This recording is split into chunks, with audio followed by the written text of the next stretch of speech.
はおから蒸しパンです。で、おからパウダーの蒸しパンではなくて生おからを使っていて、で、去年の今頃、もうちょっとかな、春頃にチョコのやつをやってて、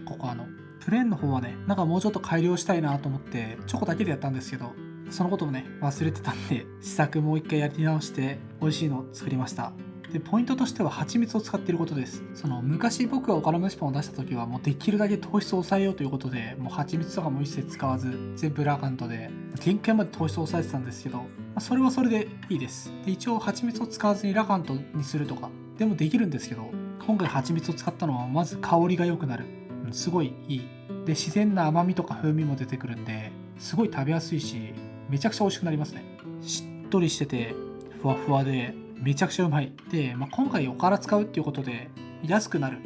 おからってめちゃくちゃ安いじゃないですか。今回僕が使ったのは 300g で100円ぐらい、110円とか120円ぐらいなんで、これ3個分になりますし、ダイエット中食べるものって昔は特にいろんな特殊なもの買ったりしてて結構高くついたんですけど、その中でもおからっていうのは結構安い、結構というかもうかなり安いんで、僕は重宝してよく使ってて、で、おからパウダーじゃなくて、どこのスーパーでも買えるおからで、微粉のおからパウダーじゃないと滑らかにできないとかっていうのはあるんですけど、今回はどこにでもある普通のおからを使ってふわふわにしようという感じです。で、その安くするということで卵もね、本当は1個でやりたかったんですけど、やっぱねボソボソしちゃうから水足して滑らかにしようとすると水分多すぎて固まらずに、なんかちょっと押しつぶすとジュワッと水が出てきちゃうとか、卵1個では固めきれない。おからパウダー単体だと固まらないんで、どうしても卵で固めなきゃいけないということで、今回は卵2個でやってます。もちろん半分の量にすれば卵1個分になるんで、そのあたりは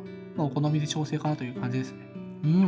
とても美味しいです。蜂蜜の風味がちゃんとあってかなりいい。ちょっとチンしすぎちゃって、そこの方がね色変わる。焦げる直前ぐらいまでいっちゃったんですけど、これぐらいやると水分抜けすぎてパサついてくるんで、そんなに水分飛ばないように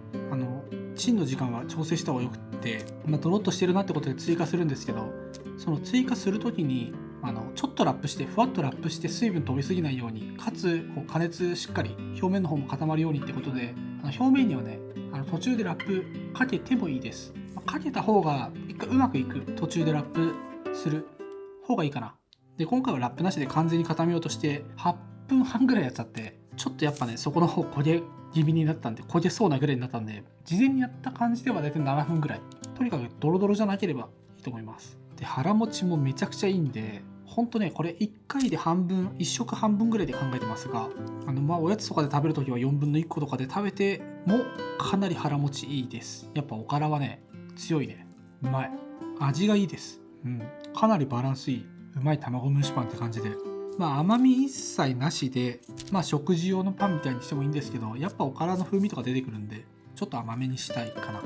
だからラカント入れるか入れないか、ラカントの部分は砂糖でも全然いいんで、その砂糖入れるか入れないかぐらいがいいのかなと思いました。そんな感じで、おから蒸しパン、おからパウダーではない生おからを使った蒸しパンでした。かなりいい感じなんで、改めて食べるとやっぱうめえなと思いますね。